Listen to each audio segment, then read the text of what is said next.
அனைத்து இந்திய அண்ணா திராவிட முன்னேற்ற கழகத்திலே பல்வேறு திட்டங்களை இங்கே நிறைவேற்றி கொடுத்திருக்கின்றோம். இந்த டெல்டா மாவட்டம் பொன் விளைகின்ற பூமி.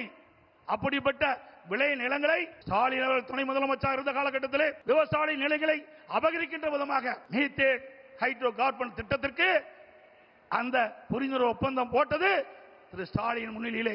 விவசாயிகள் பாதிக்கப்படக்கூடாது என்பதற்காக அம்மாவுடைய அரசாங்கம் விவசாய கோரிக்கை ஏற்று மத்திய அரசோடு தொடர்பு கொண்டு அந்த விளைநிலங்களை பாதுகாக்கின்ற விதமாக பாதுகாக்கப்பட்ட வேளாண் மண்டலத்தை கொண்டு வந்து விவசாயிகளை பாதுகாத்த அரசாங்கம் அண்ணா திமுக அரசாங்கம். அதோடு குடிமராமத்து திட்டத்தை கொண்டு வந்து ஏரி குளம் குட்டைகள் எல்லாம் அனைத்தும் சீர்வு செய்யப்பட்டு பெய்கின்ற மழைநீர் முழுவதும் சேமித்து வைத்தோம். அங்கங்கே தடுப்பணைகள் கட்டப்பட்டோம். ஆதனூர் குமாரமங்கலம் நஞ்சை போலே தடுப்பணை கட்டப்பட்டது. முக்கம்பிலே தடுப்பணை கட்டப்பட்டது. அதே போல காவிரி குண்டாறு அற்புதமான திட்டம். வறண்ட பகுதியில் இருக்கின்ற நிலங்கள் எல்லாம் செழிப்பாக வளமாக இருக்க வேண்டும் என்பதற்காக அந்த பகுதியில் நிலத்தடி நீர் உயர வேண்டும் என்பதற்காக காவிரி குண்டாறு திட்டத்தை கொண்டு வந்தோம். அந்த திட்டத்தையும் முடக்கிய அரசாங்கம் தான் விடியா திமுக அரசு. அதோடு பாரத பிரதமர் அவரிடத்திலே மரியாதைக்குரிய நரேந்திர மோடி அவர்களிடத்திலே நான் முதலமைச்சராக இருந்த பொழுது ஒரு திட்டத்தை நிறைவேற்ற வேண்டும் என்று அவரிடத்திலே கோரிக்கை வைத்து அவரும் ஏற்றுக்கொண்டார். அதற்கு நடந்தாய் வாழி காவிரி திட்டம் என்ற அற்புதமான திட்டம். மேட்டூர் அணையிலிருந்து வெளியேறுகின்ற நீர் கடலிலே கலக்கின்ற வரை அந்த நதியின் கரை ஓரமாக இருக்கின்ற கழிவு நீர் அந்த நதியிலே கலந்து மாசுபடுகின்றது.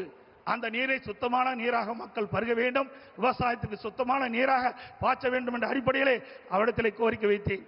அவரும் ஏற்றுக்கொண்டு அன்றைய தினம் 2 அவைகள் கூட்டத்திலே மேதகு குடியரசுத் தலைவர் உரையிலே இடம்பெறச் செய்து 2024ஆம் ஆண்டு அதற்கு வடிவம் கொடுத்தார் பாரத பிரதமர் அவர்கள். அவருக்கு நன்றியை இந்த நேரத்தில் தெரிவித்துக் கொள்கிறேன்.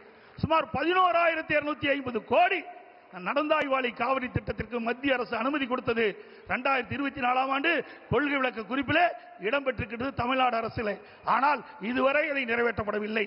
அது அனைத்து இந்திய அண்ணா திராவிட முன்னேற்ற ஆட்சியிலே கொண்டு வரப்பட்ட திட்டம், மத்திய அரசு அனுமதிக்கப்பட்ட திட்டம் என்ற ஒரே காரணத்திற்காக இன்று தினம் முடக்கி வைத்திருக்கின்றார்கள். மீண்டும் உங்களுடைய பேர் ஆதரவால் நம்முடைய கூட்டணி அதிக இடங்களிலே வெற்றி பெற்று அனைத்து இந்திய அண்ணா திராவிட ஆட்சி அமைக்கும். அப்பொழுது நடந்தாய்வாளி காவிரி திட்டம் நிறைவேற்றப்படும் என்று சொல்லி வாய்ப்புக்கு நன்றி கூறி, அதே நேரத்தில் நடைபெறுகின்ற சட்டமன்ற பொதுத் தேர்தலில் தேசிய ஜனநாயக கூட்டணியின் சார்பாக போட்டியிடுகின்ற அத்தனை வேட்பாளருக்கும் பெருவாரியான வாக்குகளை அளித்து அவளை வெற்றி பெற செய்து மீண்டும் அண்ணா திமுக ஆட்சி அமைக்க நீங்கள் அத்தனை பேரும் துணை இருக்க வேண்டும் என்று கேட்டு விடைபெறுகின்றேன். நன்றி, வணக்கம்.